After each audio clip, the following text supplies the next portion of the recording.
अगर मुझे उमर के सिपाहियों का डर न होता तो आज मैं नज़र इब्ने हारिस को अपने घर बुलाती और आज मेरी चार पाइयों की चोलियां बोल रही होती। मुझे उमर का डर न होता तो आज नज़र इब्ने हारिस से मैं अपने जिस्म की तस्कीन कर लेती, नज़र इब्ने हारिस को बुला लेती और मैं उसके साथ अपना मुँह काला कर लेती।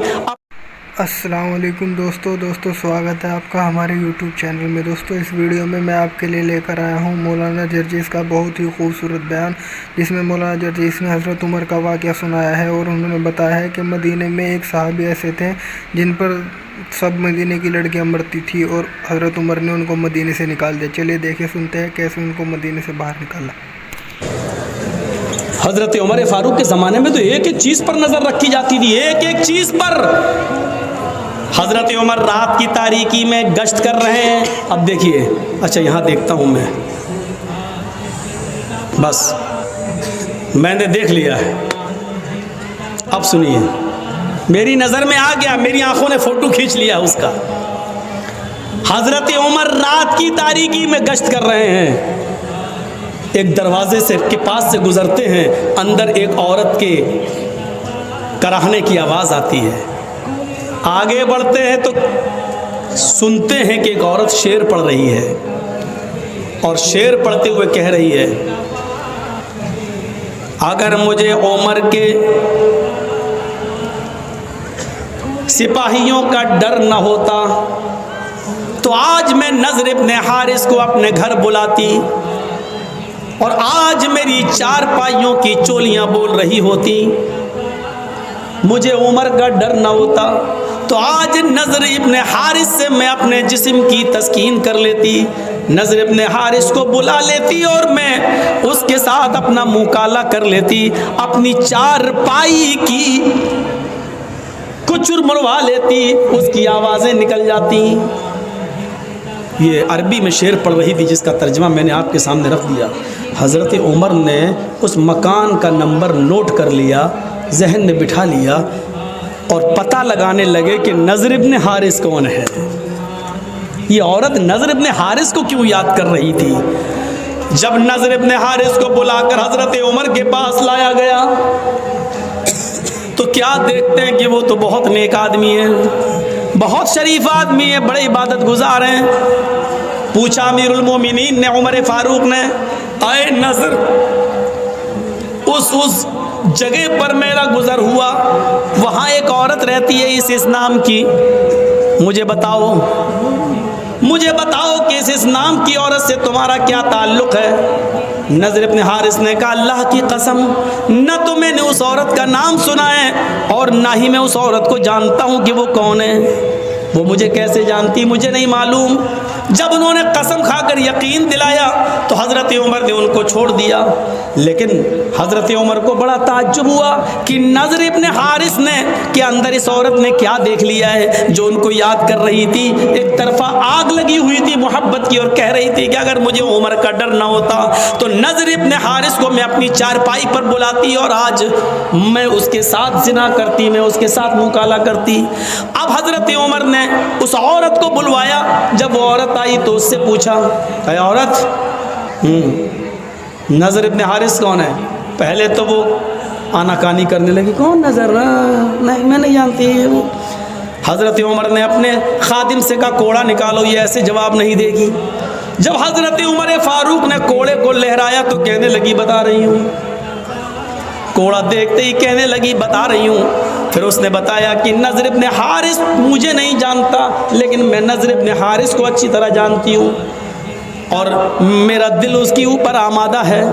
मेरा शौहर कई सालों से गया हुआ है, अभी तक लौट कर नहीं आया है। तो कहा, ये बताओ, नज़र इब्ने हारिस तो तुम्हें जानते ही नहीं है, फिर क्या बात है। तुम्हें नज़र के अंदर क्या चीज़ अच्छी लगी, कौन सी चीज़ है नज़र की जिसने तुम्हारे दिल में नज़र के लिए जगह बना ली।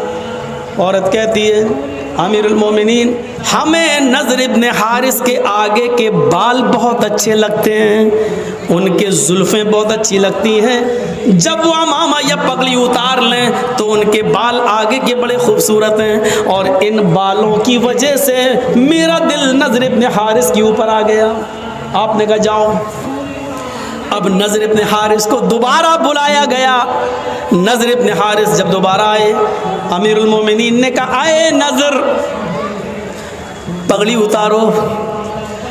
नज़र इब्न हारिस ने जब अमामा उतारा, पगड़ी उतारी, तो क्या देखते हैं कि इधर के आगे के बाल वाकई उनके बड़े हुए हैं।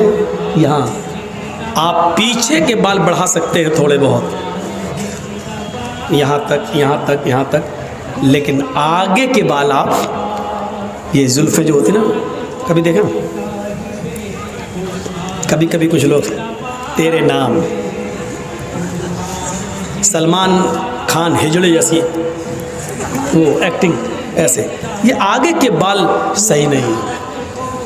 कुरान ने आगे के बालों के बारे में क्या कहा, लनस्फ़अन बिन्नासिया, क़यामत के दिन हम अबू जहल को पेशानी पकड़कर घसीटेंगे और घसीट कर जहन्नम में डाल देंगे।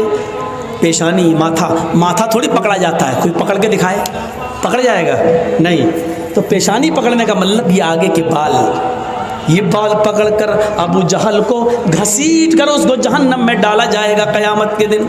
तो मेरे भाइयों, आगे के बाल, पेशानी के बाल रखना ये अबू जहल की निशानी है, अबू जहल की आदत है। अबू जहल ने आगे के बाल रखे थे, इसलिए अल्लाह ने अबू जहल के बालों का जिक्र कर दिया।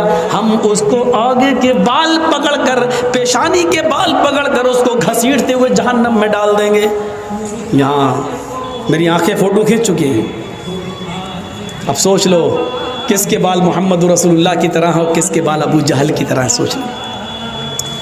तो नज़र इब्न हारिस के बाल देखे तो कहा, अमीरुल मोमिनीन ने, नज़र इब्न हारिस, तुम्हारे आगे के और सामने के बालों ने मदीने की औरतों को फितने में डाल दिया, मदीने की औरतों को खतरे में डाल दिया है। तुम्हारे आगे के ये हिप्पी कट बाल देखकर मदीने की औरतें अपने आउट ऑफ कंट्रोल होने लगी हैं, अपने काबू खोने लगी हैं। इधर आओ। नज़र इब्न हारिस को बिठाया, फिर एक बारबर को, एक नाई को बुलाया, हज्जाम को बुलाया, और पूरा उस तरह लेकर उनके सर के सारे बाल घोंट डाले, गंजा कर दिया, टकला।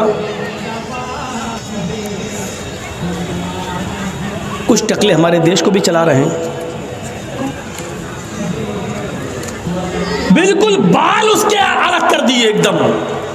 नज़र इब्न हारिस ने कहा, अगर मेरे बाल देखकर दूसरा फिदा हो रहा है तो इसमें मेरी क्या गलती है, मैंने थोड़ी कहा था। अमीरुल मोमिनीन कहते हैं, गलती तुम्हारी है, तुमने आगे के इतने अच्छे बाल रखे ही क्यों हैं? न ये बाल रहेंगे और न तुम्हारे लड़कियां फितने में पड़ेंगी। बाल ही काट दिए और उनके सर पे अब अमामा बांध दिया।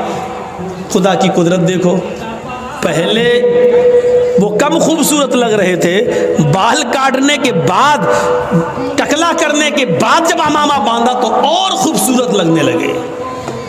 अब मदीने की एक लड़की उन पर फिदा होती थी, बाल कटने के बाद, अमामा बांधने के बाद 10-10 लड़कियां उनके ऊपर फिदा होने लगी। हज़रत उमर ने कहा, यार ये तो मामला ही अजीब हो गया, उल्टा हो गया। मैं तो बाल काट के भी सही नहीं कर पाया, पहले तो एक लड़की मर रही थी, अब तो 10-10 मरने लगी। तो कहा, मेरा क्या कसूर है? कहा, तुम्हारा कसूर नहीं है, लेकिन तुम्हें अब मदीने में रहने की इजाज़त नहीं मिलेगी।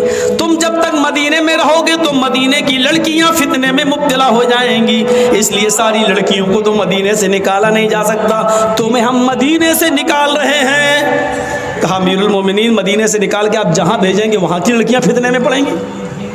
कहा कि मैं ऐसी जगह तुम्हें भेज रहा हूँ जहाँ मुसलमान नहीं होंगे, हम तुम्हें ईसाइयों की बस्ती में भेज रहे हैं और तुम्हारे ऊपर ये जिम्मेदारी डाल रहे हैं कि तुम वहाँ जाकर दीन की तबलीग करोगे, दीन की दावत दोगे, दीन का पैगाम पहुँचाओगे। वहाँ रहने के बाद अगर कोई इस्लाम ले आती है और उसके बाद तुमसे शादी करना चाहती है तो शादी करने में कोई हर्ज की बात नहीं है, कम से कम मदीने की लड़कियाँ तो फितने में महफूज रहेंगी, फितने से। नज़र इब्न हारिस को दूसरी कंट्री में भेज दिया, दूसरे शहर में भेज दिया और जिम्मेदारी दे दी कि इतने महीने में, इतने दिन में इतना इतना काम, इतना दावत, इतनी तबलीग करके और पूरी एक लिस्ट बनाकर हमें भेजो। जब दिन भर काम ही में रहोगे और फिर ये ईसाई होने की वजह से शायद मुसलमान समझकर तुमसे प्यार ही ना करें, इसलिए तुम इनसे दूर रहना और तुम भी और इनके फितने में मत आना। तो मेरे प्यारे साथियों, हजरत उमर ये करते थे, एक के बड़े बाल देखे तो उसको भी काट डाले।